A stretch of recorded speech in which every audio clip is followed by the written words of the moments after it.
त्या ठिकाणी हरिपाठ चालू होता, उपोषण चालू होतं। मला विचारायचंय, पोलीस गेले डायरेक्ट लाठीचार्ज चालू केला नाही तर मग हरिपाठाला का लोक दगड घेऊन बसली होती का?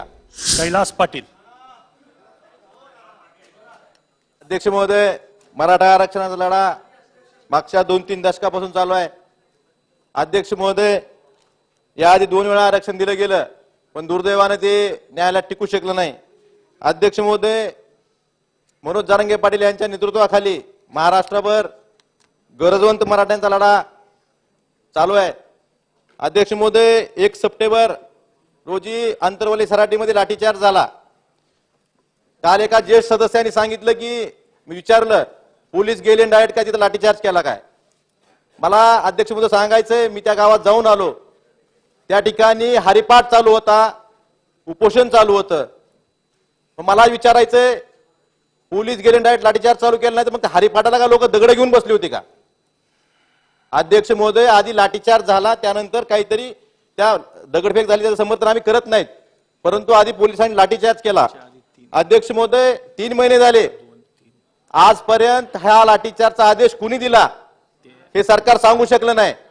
सरकारमध्येच प्रमुख विचारतात, आमच्यापैकी कुणी आदेश दिला हे सिद्ध करा। सिद्ध कुणाला करायला सांगतात? जनतेला, महाराष्ट्र जनतेला सांगतात का पत्रकारांना विचारतात? मला सरकारला विचारायचंय, त्या दिवशी जो लाठीचार्ज झाला त्याचा आदेश कुणी दिला हे सरकारने उत्तरात सांगितलं पाहिजे। अध्यक्ष महोदय, आज त्यानंतर मनोज जरांगे पाटलांना आश्वासन दिल्याप्रमाणे शिंदे समिती स्थापन झाली, त्यात कुणबीच्या नोंदी शोधायचं काम चालू झालं। मराठवाड्यात फक्त 15 ते 20 हजार नोंदी सापडल्यात। अध्यक्ष महोदय, माझा प्रश्न आहे की ज्या मराठा समाजाच्या लोकांच्या नोंदी सापडल्या नाहीत यासाठी सरकार काय करणार? अध्यक्ष महोदय, पहिला मागासवर्ग आयोग काका कालेकर साहेबांच्या नेतृत्वाखाली स्थापन झाला होता। त्यावेळेस मराठवाडा 1948 ते 55 मध्ये मराठवाडा हैदराबाद स्टेटमध्ये होता। हैदराबाद स्टेटची जी यादी आहे इतर मागासवर्गीयाची, त्या यादीमध्ये क्रमांक 95 ला मराठा समाजाचा उल्लेख आहे आणि त्याची लोकसंख्या जवळपास 32,06,551 आहे। अध्यक्ष महोदय, त्यानंतर मराठा समाज या यादीतून वगळला गेला मराठा झाल्यानंतर। अध्यक्ष महोदय, मला आपल्याला एवढंच विचारायचंय की मराठवाड्यात जे नोंदी सापडत नाहीत, खरी गरज मराठवाड्यातील मराठा समाजाला आहे। मराठवाड्यात दर 5 वर्षातून 2 वर्ष दुष्काळ पडतो, हजारो लाखो युवक रोजगारासाठी विस्थापित होतात। आपण एका बाजूला काल सांगितलं की मराठाचे एवढे मुख्यमंत्री झाले, एवढे मंत्री झाले, हे ज्यावेळेस तुम्ही आकडे बघता, एखादा मुख्यमंत्री झाला, एखादा मंत्री झाला म्हणजे समाज सुधारला नाही। त्याचबरोबरीने अध्यक्ष महोदय, महाराष्ट्रात ज्या शेतकरी आत्महत्या होतात त्यात सगळ्यात जास्त 80% आत्महत्या ह्या मराठा समाजात असतात, ही आपण वास्तव लक्षात घेतलं पाहिजे। त्यामुळं अध्यक्ष महोदय, मी आपला जास्त वेळ घेणार नाही, मला फक्त सरकारला काही ठराविक सरकारच्या उत्तरात ज्या गोष्टी अपेक्षित आहेत ते विचारायचंय।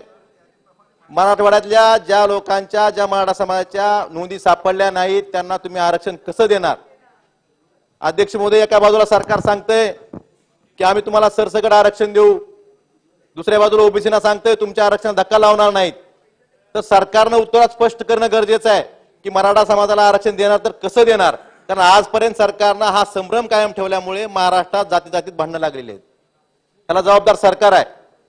अध्यक्ष महोदय, याआधी सरकार, आता नानांनी सांगितलं की 14चं आरक्षण कसं टिकलं, कसं गेलं, त्यानंतर गोष्टी बोलण्यासारख्या भरपूर आहेत। 102वी घटना दुरुस्ती झाली असताना, राज्याला अधिकार नसताना नोव्हेंबर 18 मध्ये आरक्षण कसं दिलं गेलं, त्यानंतर 21 मध्ये आरक्षण ज्यावेळेस सुप्रीम कोर्टानं रद्द केलं त्यावेळेच्या सुप्रीम कोर्टानं काही जे निरीक्षण नोंदवली होती त्यामध्ये जे 50% मर्यादाचा विषय असेल किंवा मराठा समाजाला मागास गायकवाड आयोगाने सिद्ध केलं होतं ते अमान्य करणं असेल, त्या बाबतीत सरकार काय करतं हे सरकारनं सांगणं गरजेचं आहे। अध्यक्ष महोदय, मला एवढंच सांगायचंय की मराठा समाजाला सरसकट आरक्षण मिळालं पाहिजे आणि ते कसं देणार हे सरकारनं सन्माननीय मुख्यमंत्र्यांनी त्यांच्या उत्तरात सांगितलं पाहिजे। अध्यक्ष महोदय, दुसरा विषय धनगर आरक्षणाच्या अंमलबजावणीचा आहे। धनगर समाजाला एसटी मध्ये आरक्षण जे अंमलबजावणी करा म्हणून समाज रस्त्यावर उतरलेला आहे। 14च्या आधी सरकारमध्ये आज प्रमुख आहेत, त्यांनी आश्वासन दिलं होतं की आम्ही पहिल्या कॅबिनेटमध्ये आरक्षण देऊ, परंतु अद्यापर्यंत त्यांना आरक्षण मिळालं नाही। चौंडीमध्ये जे उपोषणकर्ते होते त्यांनाही सरकारतर्फे आश्वासन दिलं गेलं, परंतु त्या आश्वासनाची अंमलबजावणी आजपर्यंत झाली नाही। अध्यक्ष महोदय, धनगर समाजालाही आरक्षण मिळालं पाहिजे यासाठी सरकारनं त्यांच्या उत्तरात स्पष्टता द्यावी। अध्यक्ष महोदय, धाराशिव जिल्ह्यामध्ये कोळी समाज मोठ्या प्रमाणावर आहे, यांना प्रमाणपत्र देण्याची अनेक वर्षापासून प्रमाणपत्र बंद आहेत. हाही समाज एसटी मध्ये येतो, ह्याही समाजाला प्रमाणपत्र देण्यासाठी सरकारनं सुरुवात करावी हीच विनंती करतो. आणि परत एकदा आरक्षण मराठा समाजाला सरसकट देण्यासाठी जे जरांगे पाटला 24 डिसेंबरचं आश्वासन दिलंय, त्या जी तुम्ही डेडलाईन दिलेली आहे त्या डेडलाईनच्या आधी मराठा समाजाला सरसकट आरक्षण देण्यासाठी सरकारने निर्णय घ्यावा एवढीच विनंती करतो आणि थांबतो. धन्यवाद.